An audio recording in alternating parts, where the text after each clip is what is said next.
What if true peace doesn't come when life gets easier, but when you get stronger? Most men spend their lives trying to avoid discomfort. We run from chaos. We try to silence pressure, dodge pain, and control outcomes we were never meant to command. But the more we fight reality, the more exhausted we become. And the further we drift from inner peace. Stoicism believes peace is not the absence of disturbance. It is the presence of discipline, of clarity, of self-command. When you learn to train your mind, reframe pain, and detach from what you cannot control, you stop reacting, you start responding. That's how you turn pressure into strength and chaos into clarity. This video isn't about comfort, it's about power. It's about building a mindset so grounded that nothing external can shake it. No conflict, not failure, not loss. Just you, centered, calm, and focused. And no, you're not alone in this. Every man has felt the urge to explode under pressure, to numb himself, to escape. But today, you're going to learn a different way, a Stoic way. A path built on self-discipline, clarity, and daily action. If you're ready to take control of your inner world, stay with me. What comes next may change how you face every challenge from this point on. Like this video, subscribe for more Stoic tools, and share it with a man who needs to hear this today. 1. Redefine what hard really means. It's not the pain that breaks you, it's what you name the pain. Most men walk through life attaching unnecessary weight to anything that feels uncertain, unpredictable, or inconvenient. We call it hard, we label it unfair, we judge it as something that shouldn't be happening. And from that label, suffering is born. Not from the situation itself, but from how we interpret it. You feel resistance not because of the event, but because you told yourself this isn't supposed to be happening. That judgment becomes your prison. Now pause. Ask yourself, how many times have you collapsed mentally, not because life punched you in the face, but because you thought it shouldn't have? A delayed project, a betrayal, a failure, a loss of control. These aren't curses, these are weights, and weights are not your enemy. They're tools for building something stronger. In Stoic thought, the pain you feel is not proof that something has gone wrong. It's proof that you're training. Epictetus said, "It's not things that disturb us, but our judgment about them." If your mind calls it a disaster, your body follows with stress. But if your mind calls it training, your body rises to the occasion. That's the shift. Imagine a man standing in the rain. He has two choices. 1, curse the sky, blame the storm, and shiver with resentment. Or 2, look up, nod once, and keep walking, because he expected the rain and built strength for it. That's what redefining hard looks like. You stop arguing with the world and start cooperating with the demands of reality. Not passive obedience, but deliberate readiness. The problem is, most people spend more time judging their situation than dealing with it. They create emotional chaos trying to control what already is. But when you treat every difficult moment as a test, every stressor as a mental rep, suddenly the same situation becomes useful. It no longer defines your day, it builds you. Pain turns into precision, confusion becomes clarity, pressure becomes a forge. So what's the action? Next time life feels heavy, stop saying, "This is hard." Instead, say, "This is weight, and weight is something I can lift." That phrase changes everything. It shifts your identity from victim to builder, from reactor to strategist. And that identity shift is the foundation of peace. Not the peace that needs silence, but the peace that can survive noise. Think back to the last situation that shook you. Were you overwhelmed by what happened or by what you told yourself about it? Maybe you said, "This shouldn't have happened. This is too much," or "Why me?" Now imagine if instead you had said, "This is training. This is mental weight, and I've lifted heavier." You're not meant to float through life untouched. You're meant to get stronger. And strength only grows through stress. But stress without the right story becomes suffering. The Stoic doesn't remove hardship. He reinterprets it. That's the way out. Start with this. Write down one situation you've labeled as too hard. Look at it again. Ask, what virtue is this trying to develop in me? Patience, endurance, clarity, self-command? Then write, this is not punishment, this is preparation. Carry that sentence like a weapon. Engrave it into your morning. Repeat it until your nervous system believes it. Redefine what hard means, and you reclaim the authority to grow under pressure. You don't wait for life to become easier. You become stronger because it isn't. Peace, then, is not the absence of pressure. Peace is what happens when you no longer resist the weight, but rise to lift it. 2. Accept instantly. Respond slowly. The moment something unexpected happens, your first instinct is to push back. You tense up, you react, you speak too fast, you grip too tightly, and just like that, you've handed control over to the storm. This is how most men live, constantly battling the moment, resisting reality as if denial could buy them clarity. But resistance doesn't bring clarity, it breeds chaos. And the more you try to overpower what already is, the more powerless you become. To accept instantly doesn't mean to approve. It doesn't mean you're weak, it means you don't waste energy arguing with the moment. You see it, you absorb it, and then you wait, because reaction is instinct. But response is strength. Stoicism makes a sharp distinction here. The Stoic does not flinch at the strike of fate, he registers the impact. He holds, and then he chooses. Marcus Aurelius didn't write about conquering the world. He wrote about conquering that gap between emotion and action. That gap is where power lives. That's where peace hides. And if you don't create it, the world will take it from you. Picture yourself in traffic. Someone cuts you off. Your heart rate spikes, your jaw clenches. 1,000 impulses scream to lash out. But if you pause just 2 seconds, you shift from being driven to becoming the driver. This is the battlefield where real emotional control is earned, not in silence and comfort, but in noise, interruption, and pressure. Most men confuse speed with strength.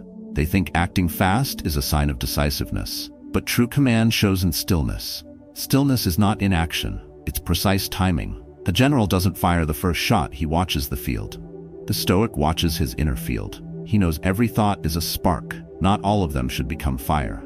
So, how do you train this?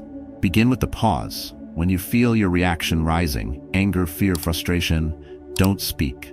Don't act. Instead, name what you feel. This is tension. This is pride. This is fear of looking weak. Naming it breaks its spell. Next, breathe. Let the breath separate the event from your emotion. Now ask one question. What would the wiser version of me do next? That question alone shifts the terrain. You're not ignoring reality. You're upgrading your response. The Stoic never hands over his mental reins to a bad driver. He doesn't suppress emotion, but he refuses to be dragged by it. That's what makes him dangerous. Not loudness to direction, not reaction, but restraint. This is not passivity. It's poise. It's not slow because you're uncertain. It's slow because you're aiming. In every confrontation, every conflict, every rising wave of discomfort, you have a narrow window. A moment of space where instinct wants to leap and ego wants to defend. If you can delay that leap, you win. Not later, not someday. Right there. You win by not giving your energy away to chaos. This is how calm becomes power, not by chance but by training. So next time something triggers you, a sharp word, a broken plan, a moment of disrespect, don't move. Breathe. Say nothing. Let the storm knock and don't open the door. That silence is not weakness, it's dominance. And when you do choose to act, it won't be from a place of damage. It will be from clarity, strength, and the man who accepts reality without panic and responds only when his mind is ready, that man is unshakable. Not because life treats him gently, but because he never lets life dictate his direction. He creates a pause, he controls entry, and from that stillness, he chooses. Practice that once, and you'll never want to go back. 3. Use pain as proof of training. Pain shows up uninvited. It disrupts, exposes, and tests. Most men flinch. They tighten, resist, or go numb.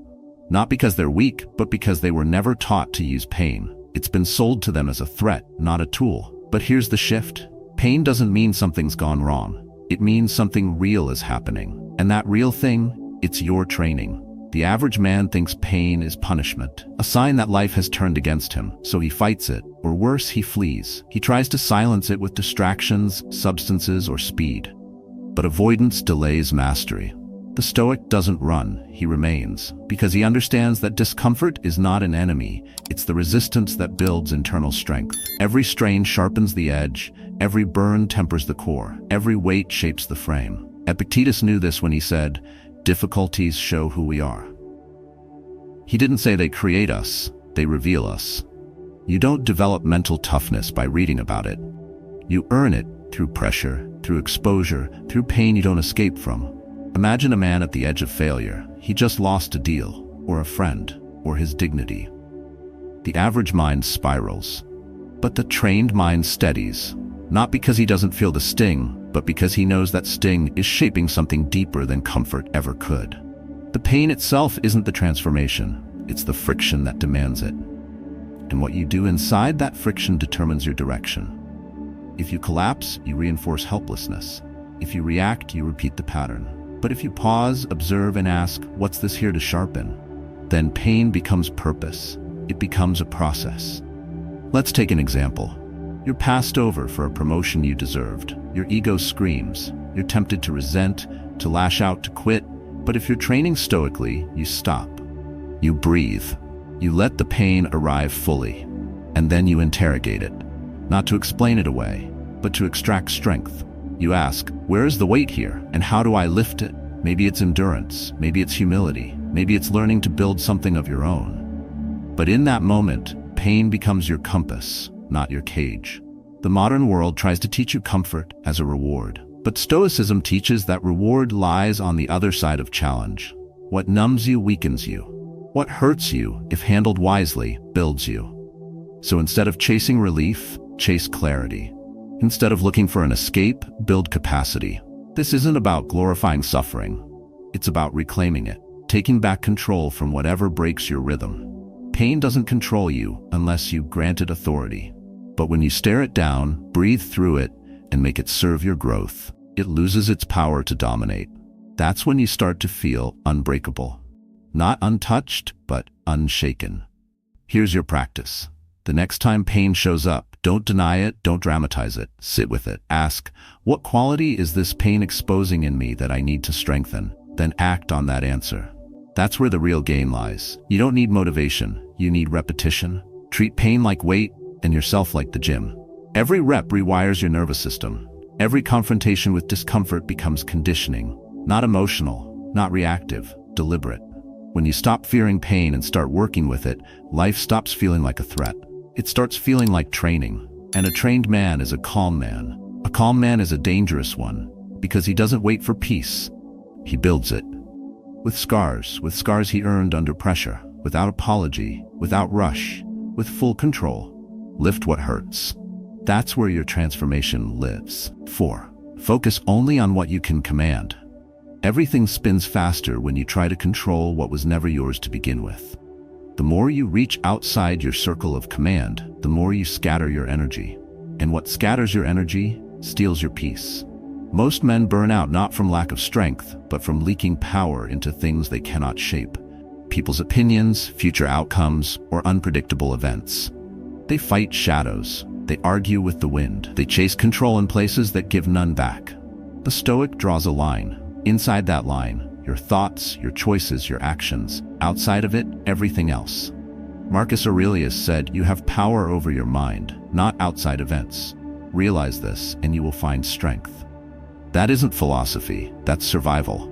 In chaos, you don't rise by gripping harder. You rise by letting go of what's not yours to carry. Picture a man waiting for a call that doesn't come. His jaw tightens, his day unravels, not because of the silence, but because his mind has made that silence personal. He told himself that silence equals rejection, and now he spirals. But if he steps back and sees clearly, he can't control the call, only his presence while waiting. That's where power lives. Redirect the focus. Instead of asking, why hasn't this happened? Ask, what can I move right now? This shift is not emotional, it's strategic. You shift from craving control to commanding direction. One weakens you, the other hardens you. The world doesn't care what you plan. It moves on its own rhythm. But you, your mind, your behavior, your stance, that's your fortress. And your fortress must be guarded. You cannot protect your peace while letting every delay, every slight, every unknown crack your mental wall. So train yourself to audit your attention. Every morning, draw 2 columns. One for what you control, one for what you don't. Then burn the second one. Focus only on the first. This is the practice, and over time it becomes your instinct. When you operate inside your zone of command, you stop overthinking. You stop chasing, you begin building. You start owning your actions, not resenting the world. The Stoic doesn't expect the world to bend for his plan. He expects himself to adapt, to stay still in motion, to choose clarity when everything pushes confusion. That's power. Quiet, grounded, unbothered. Let's go deeper. A storm hits your business. A client backs out. Revenue drops. If you focus on what they said, what they didn't say, or whether they'll come back, you drown. But if you shift to, what can I do now with what I still hold? You rise. You revise the strategy. You reach out. You sharpen your edge, because your focus returns home where it belongs. And when things feel overwhelming, zoom in tighter. You may not control the day, but you control this hour, this minute, this breath. And from that breath, you build your next action, one aligned with who you are, not who the world is trying to make you. Let others waste energy on things they can't shape. You build strength by mastering your own tools. You stop reacting to the weather and start building your shelter. And from that shelter, you act with precision, not speed, not panic, precision. Command what's yours. Release what isn't. Your energy is currency. Spend it only on what returns power.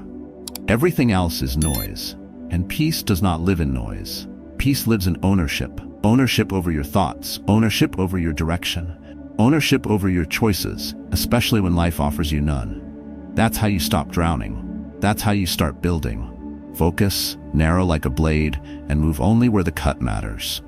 5. Turn reflection into strategy. Regret grows in silence, not because the pain is permanent, but because the mind never broke it down. Most men survive hardship, but few process it. They carry yesterday's fire into today's breath. They replay what went wrong, not to learn, but to self-punish. And in that loop, peace dies. The problem isn't the event, it's the absence of reflection. Because reflection isn't remembering, it's refining. Stoic philosophy doesn't tell you to bury the past. It teaches you to mine it. You don't heal by forgetting, you heal by decoding. Every difficult moment you avoid examining becomes a ghost that haunts your future decisions. But the moment you sit with it, dissect it, and ask the right questions, it loses power. It becomes a blueprint. And blueprint means direction. A man gets humiliated in a meeting. His ideas were dismissed. He walks away angry, bitter, and ashamed. Most would replay the moment endlessly or shut it down with distraction. But the Stoic response is different. He walks home, sits alone, and writes. Not to rant, but to investigate. What did I expect? What part was ego? What could I control? What can I do better next time? From this, he extracts structure. He builds a map. Pain becomes data, and data becomes strategy. Too many men confuse dwelling with reflecting. One drags you backward, the other sharpens forward movement. Reflection doesn't mean reliving the wound. It means understanding how you bled, so you can stitch cleaner next time. It means using your failure as a forge instead of a coffin. When you fail to reflect, you react. You operate from the past without knowing it. You let yesterday's wound dictate today's words. But when you reflect with intent, you start separating what happened from what it means. You move from noise to clarity, and clarity is where peace begins. The Stoics knew this.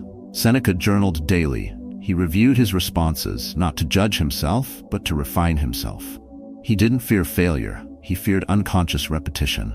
Because unexamined failure isn't neutral. It compounds, it becomes your pattern, it builds a prison disguised as a personality. That's why you need ritual. Every evening, give yourself 10 minutes, ask 3 questions. Where did I overreact? Where did I waste energy? Where can I choose better tomorrow? Write the answers.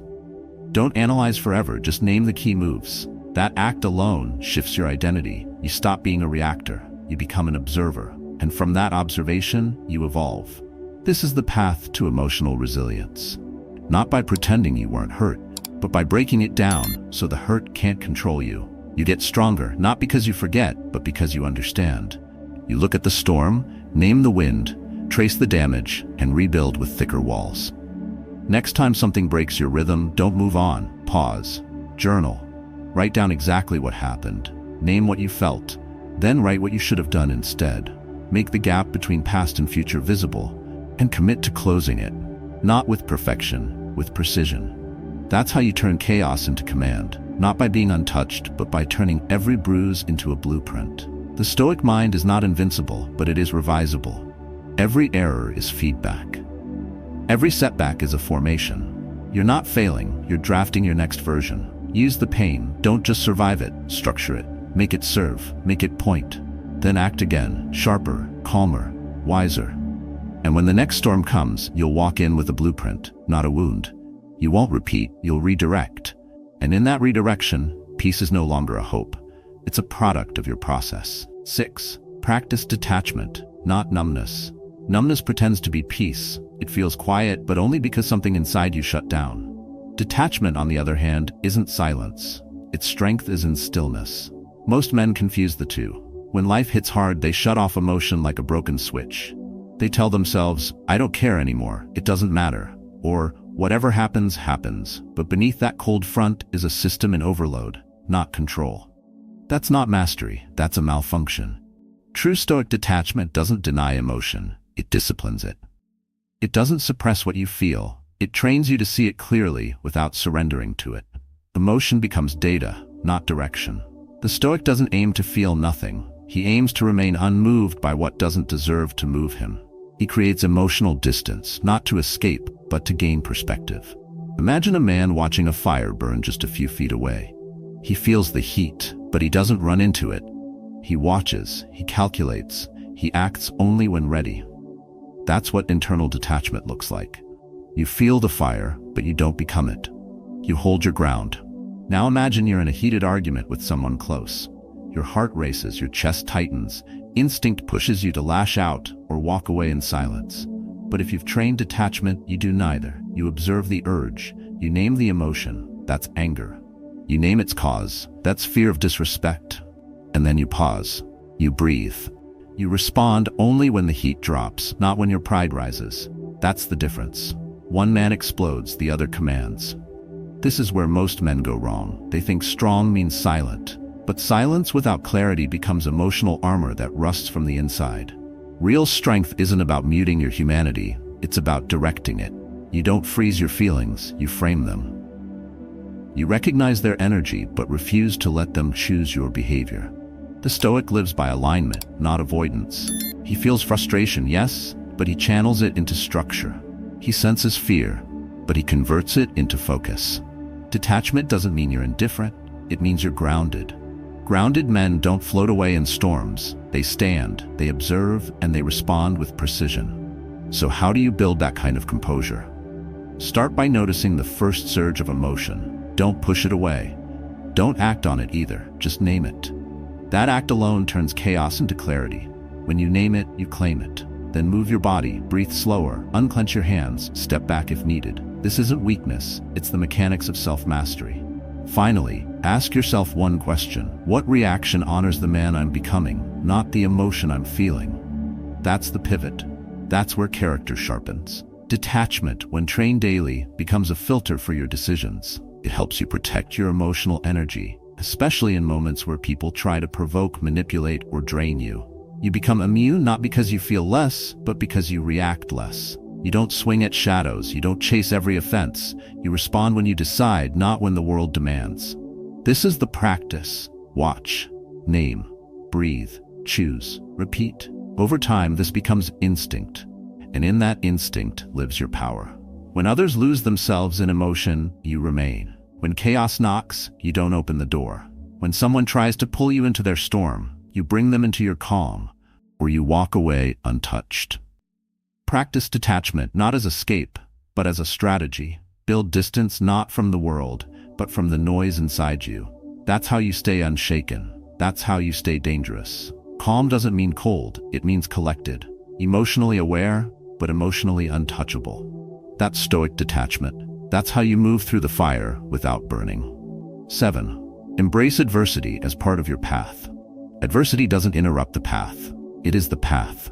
Most men see struggle as a detour, a flaw in the system, a sign that something's gone wrong. They waste precious energy resisting what was meant to sharpen them. But nothing disarms a man faster than the belief that difficulty shouldn't exist. That belief makes every challenge feel like a personal attack instead of what it actually is, a personal assignment. A Stoic sees adversity differently, not as an accident but as a forge. Epictetus said, difficulties show a person who they are. They reveal the fractures, test the frame, and stretch the will. And in that stretching, strength is born. Not the strength of image, but of identity. The kind of strength you don't talk about because it walks with you. Imagine you're building a house in the middle of winter. Every hammer strike stings. Every step through the snow slows your pace, but you keep laying the foundation. Not because the weather is fair, but because the work is worthy. That's what facing adversity with a Stoic mind feels like. The snow doesn't stop the builder. It hardens his pace. Now picture a man who gets laid off unexpectedly.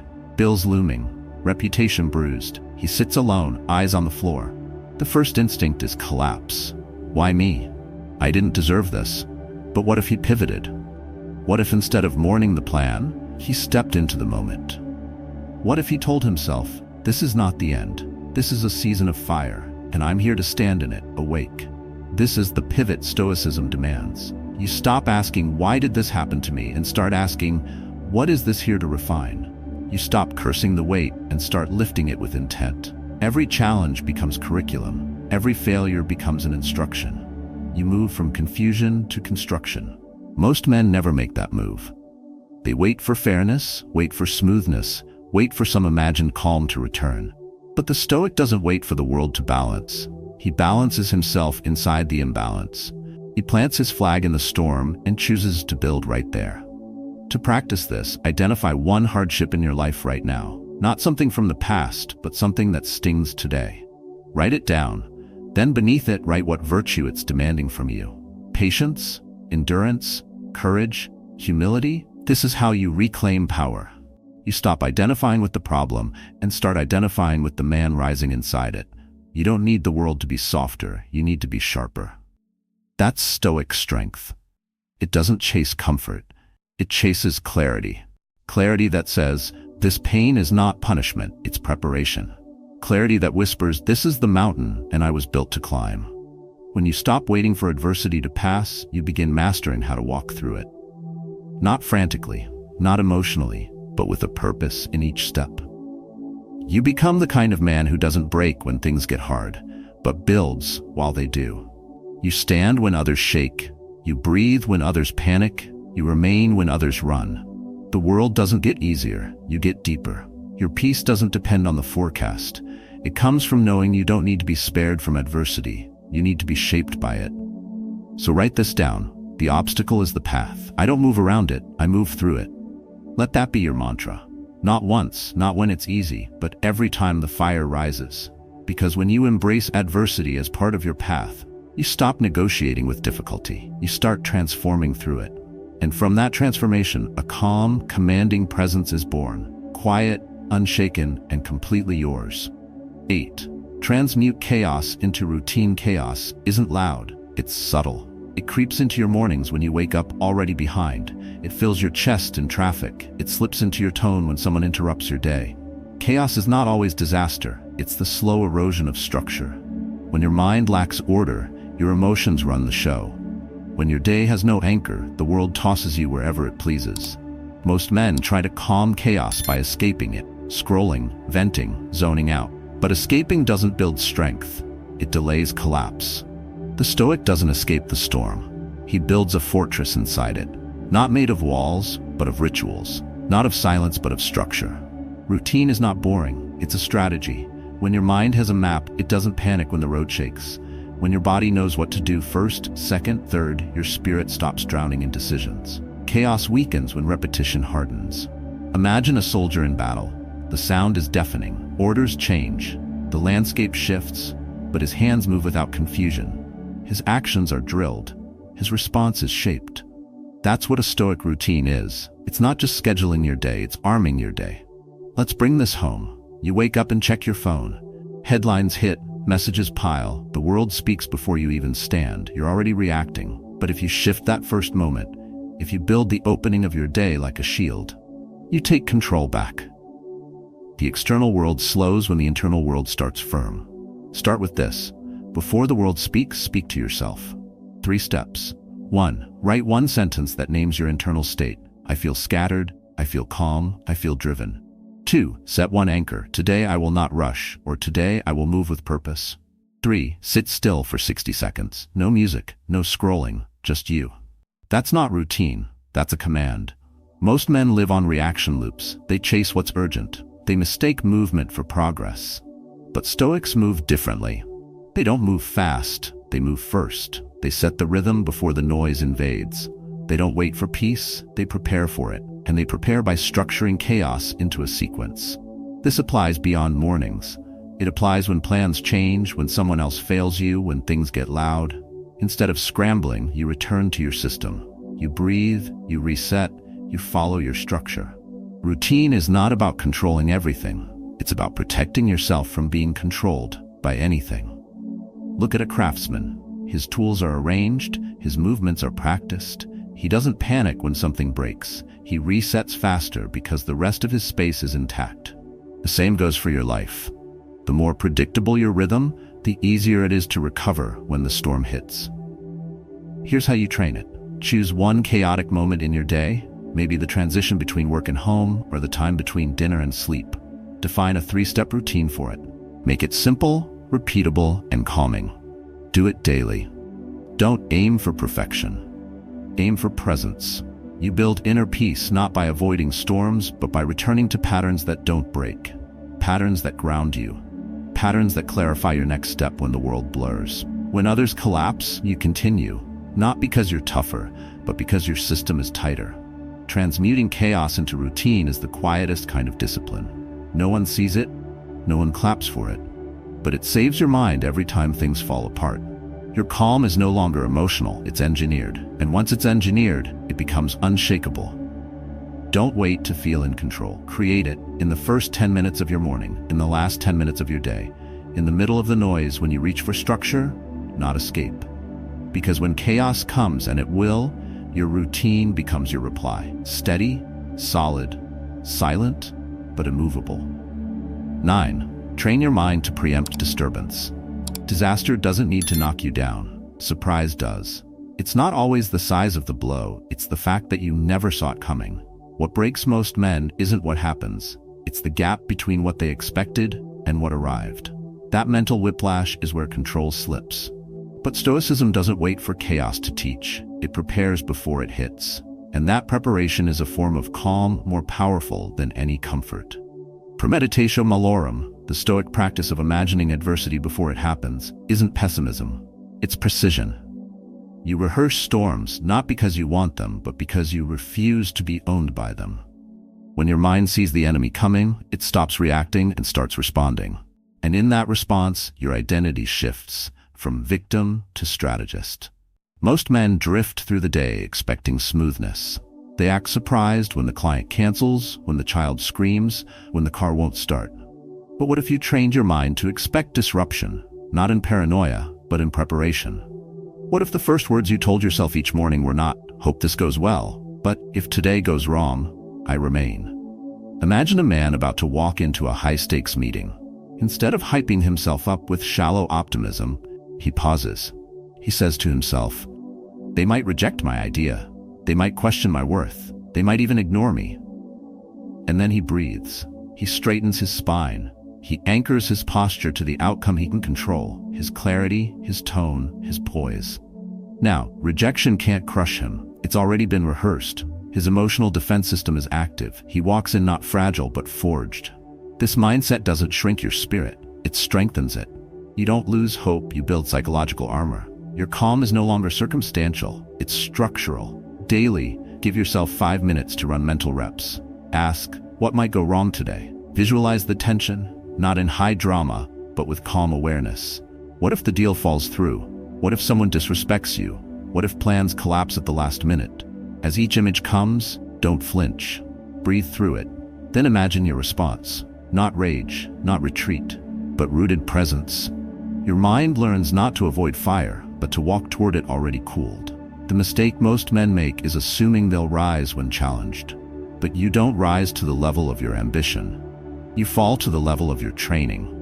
If your mind has never rehearsed the storm, it will panic in the rain. If your breath was never practiced under pressure, it will disappear in chaos. That's not weakness. It's a lack of preparation. The Stoic doesn't pray for peace. He builds the mental mechanics that generate it. That preparation isn't loud, it's internal. It happens quietly, in solitude, before the world speaks. You don't share it, you don't post it. You have just become the man who doesn't flinch. Make this your ritual. Every morning, pick one possible disturbance. Face it in your mind. Then ask, what is mine to control in that moment? Practice that. Repeat it, sharpen it. Because when the moment comes, and it will, you won't need to invent your response. You'll retrieve it. You'll move without panic. You'll speak without shaking. This is how you train calmly. Not by waiting for life to be gentle, but by preparing your inner fortress to remain intact no matter how loud the world gets. You don't hope the day will be easy. You prepare to be unshaken if it isn't. That preparation isn't extra, it's essential. Train your mind daily. Rehearse adversity with discipline, and when the world throws its worst, your reflex will be stillness. Your instinct will be clarity, and your presence, silent, grounded, immovable, will carry more power than any plan. When adversity strikes, most people search for comfort. But the Stoic doesn't chase comfort, he builds clarity. He trains his mind to stand when the ground shakes, to respond with stillness when provoked, and to protect peace as a daily discipline, not a distant reward. Everything we've explored in this journey points to a singular truth. Inner calm is not given, it is forged, through repetition, through reflection, and through conscious detachment from emotional triggers. To train your mind to stay calm under pressure is to reclaim the one thing that can never be taken, your response. You no longer overreact, you no longer collapse when life shouts. You pause, observe, and choose. This is the root of emotional self-mastery. This is how you protect your energy stoically, by refusing to let external chaos hijack your internal clarity. Begin each morning by rehearsing the challenge. Build resilience not by denying pain, but by converting it into strength. Withdraw your energy from what you can't control and reinvest it into what you can, your breath, your words, your next move. This is the Stoic strength mindset in action. It is simple, but never passive. It is quiet, but never weak. So now, I invite you. Make this philosophy a practice. Do not just agree, apply. Speak to your mind like a leader, train it like a warrior, and when the day throws storms, stand still like a mountain. Your peace is not a luxury, it is your duty. If this message resonates with you, share your story in the comments. Let us know how you've reclaimed your calm. Your journey may be the fire that reignites someone else's strength.